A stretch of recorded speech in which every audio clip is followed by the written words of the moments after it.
Good morning, ladies and gentlemen. Very warm welcome to the fireside chat where we will discuss the issue of expanding your business to Austria.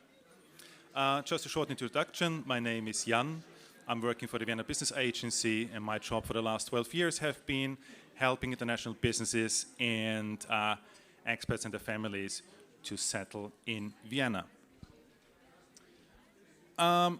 Today we will be hearing from real people and their real businesses, what it's like bringing their business to Austria. And I will start with a little introduction round, and I will start with Brian from HopeTech. Maybe just introduce yourself, what is your company doing, and actually what have you brought to Austria? All right. Thank you very much, Jan. Good morning, everyone who's here in person and everyone online. My name is Brian MWENDA from HopeTech, originally from Kenya. We build mobility assistive devices for blind and visually impaired people. And we have a wearable device that works together with the white cane to help blind and visually impaired people to walk and navigate unaided. And this is what we've brought to Austria. And I think since I came here for the Zero Project conference 2 years ago, I fell in love with the city, one of the most accessible cities that I've been to. And this is what really motivated me to come and set up in Austria, because our product, just as a soft landing spot for our product, really, a place where the product can fit into the normal society easily. Thank you. Thank you, Brian. Then maybe just passing on the microphone to Kelvin from MiiCare. Good morning, everybody. My name is Kelvin. The company is called MiiCare. We are based in London, in the UK, and around a year ago, we opened an office in Vienna, in Austria. So MiiCare has a special mission, and that is to make healthcare accessible and affordable. Our area of focus is very much with the older adults.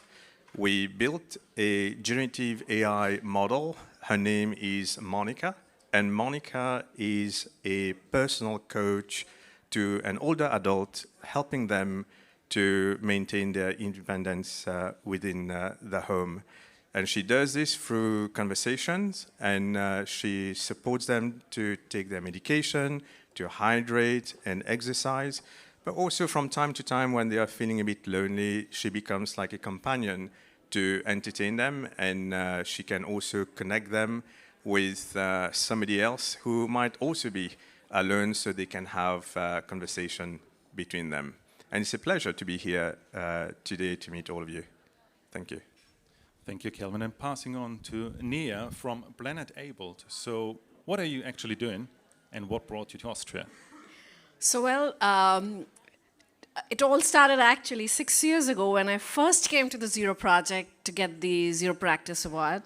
And what we do is, I represent Planet-Abled. We make tourism accessible and inclusive for persons with all types of disabilities. Our core mission is to mainstream accessible tourism into tourism practices, frameworks, and design and policy by working with businesses who are into the hospitality and tourism industry, and working closely with the travelers by providing them services and also integrating their needs into the tourism ecosystems, and also to make accessibility as part of the sustainable tourism conversation globally and mapping it to the SDGs. We brought Planet-Abled to India. We are an 8-year-old company, and we last year opened an office in Austria as part of our first global expansion. Oh, fantastic. So all three of you have opened a business here in Vienna, and you have operations here. Fantastic. See, my job as working for the Vienna Business Agency, of course, is promoting Vienna as a business location. So you might call me a bit biased when it comes to convincing companies of setting something up here. But we're here to learn from real businesses what the journey actually was like to set something up here, and you know, what happened to you, obstacles, maybe who helped you on the way. So we want to hear the real story. And maybe starting again with you, Brian. Oh, wow. Oh, yes, and of course, in all honesty. Wow. So main reason I came to Austria is because of the wine. So there's really good wine in Austria. But besides that, Thanks. really, I think you get a lot of support to set up the business in Austria, especially from the Vienna Business Agency, from the Austrian Business Agency. I have to mention them as well. And also contacts to go into market, which was the main reason we came to Austria. We got in touch with the Austrian Association for Blind and Visually Impaired People. Maybe you can help me to say the German name. And they gave us the Hilfsgemeinschaft. Yes. And they gave us access to users, and we are at a stage where we are testing our product to make sure we have the right product for the problem that we're trying to solve. So that was a really big thing for us, to test our product in a new market with new cultures, and we have the actual support to go to the actual users to test this. So I think that was it for us, and that's why we set up in Austria. In terms of the challenges, I'd say one of the biggest challenges coming to Austria is the bureaucracy that you experience with public institutions. I hear some laughter from the audience. Maybe a few people share the same. But if you're patient enough, and then everything will work out. So I'd say if you're planning to come and set up, just be prepared for a lot of paperwork, and carry all the patience that you have. Yes. Thank you, Brian. Maybe Kelvin, what was your journey like? Yeah, I just follow the same structure. Why we are here, I would say there's a woman behind it. And I'm talking about my wife here, by the way, just in case she hears it afterwards. But my wife is half Austrian, half Slovak. And we were looking for a base in Europe, especially after UK came out of EU. And then we look on a map and we say, what's the center where we can reach entire Europe? And there was Austria right there. And we thought that's a good start. And also, if we move to Austria, we get the mother-in-law to look after the children as well. So it's very convenient for us. But then there's more to that. We were keen to enter the DACH region. And so there's Switzerland, there's Germany, and then there is Austria. And we look at Austria, the ecosystem, and it's small enough for you to be able to start something and not worry about the size and scale or how quick you need to grow.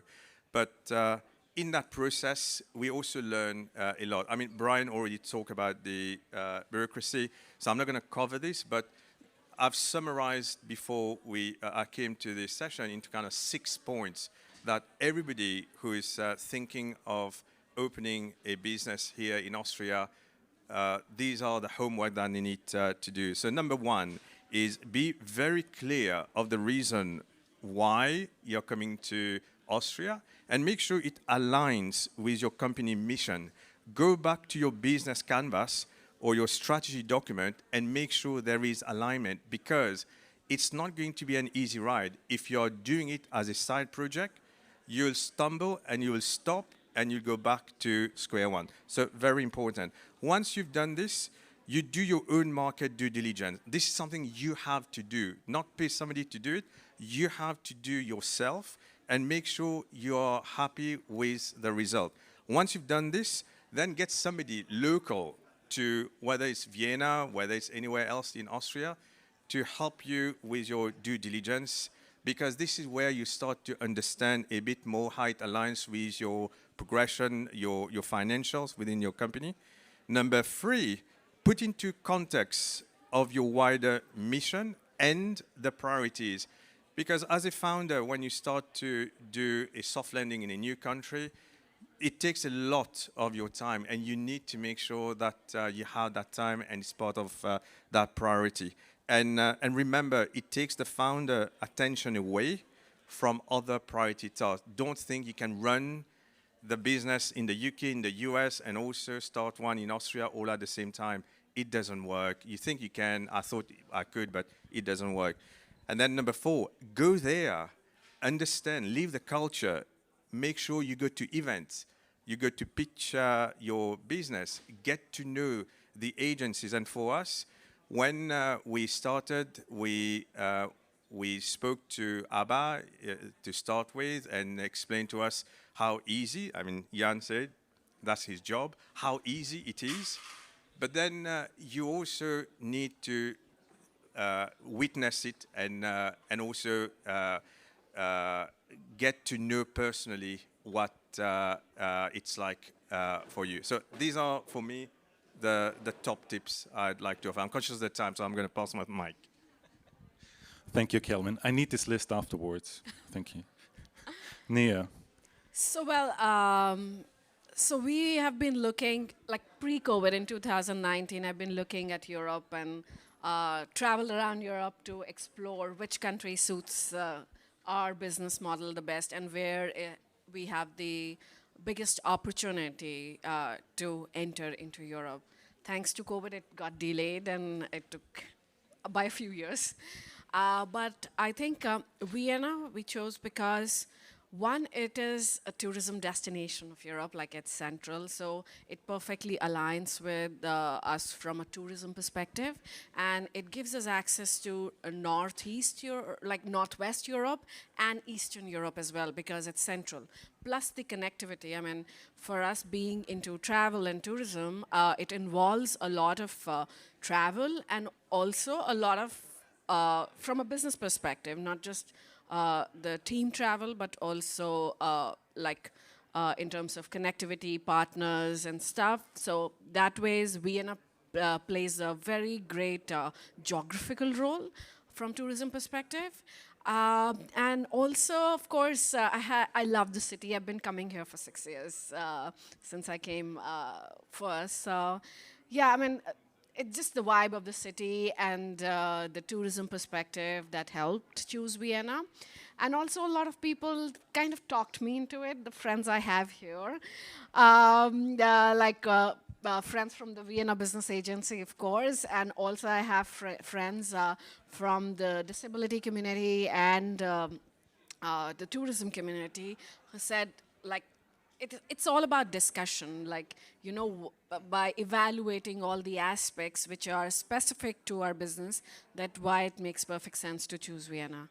In terms of challenges and some tips, I think the biggest challenge is the language, which I find, like even more than bureaucracy, which my friend said, because all the official work and communication is in German, and I don't speak German even till now, so I'm learning, but then it will take a bit of time. So language is the bigger barrier, and lack of resources to study and access in English is one thing that you need to be aware of, even if, or you have someone in your team who knows German. So like I have a lot of people who help me out, like Access Austria helped us out. Like I don't think I would have been able to navigate it without help of friends. So always think like what support you have. Of course, Vienna Business Agency and the people provide great support and guidance,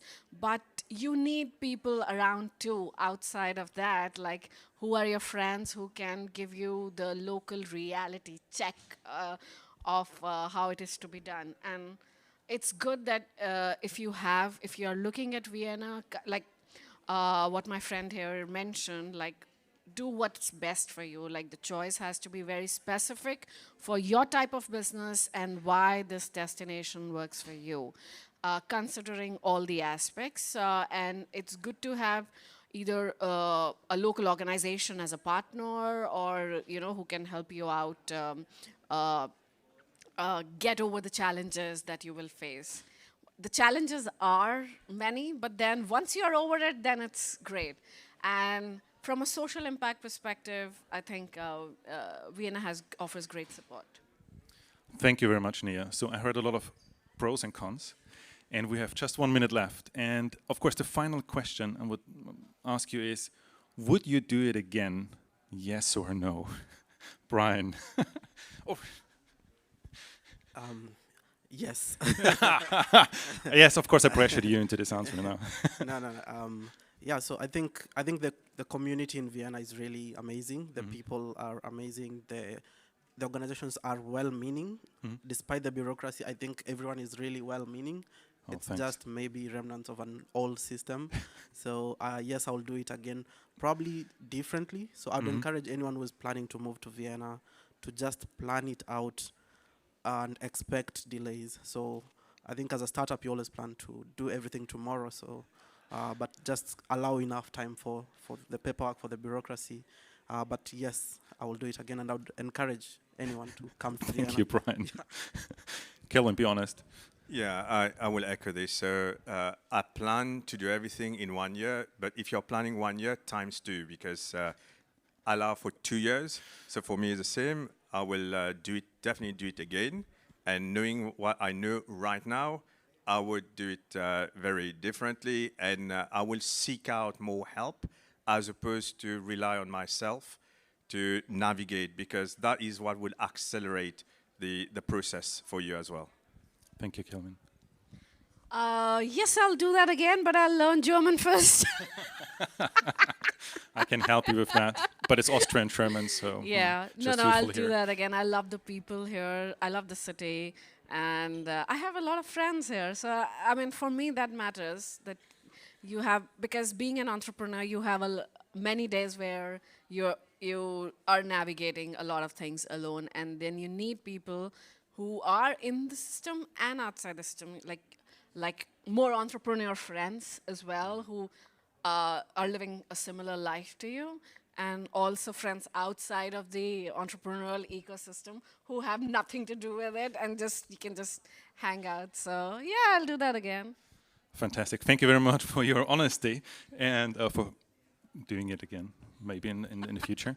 Well then, thank you very much for your time and for being part of this fireside chat. And thank you very much to the audience as well, wherever you are. Thank you.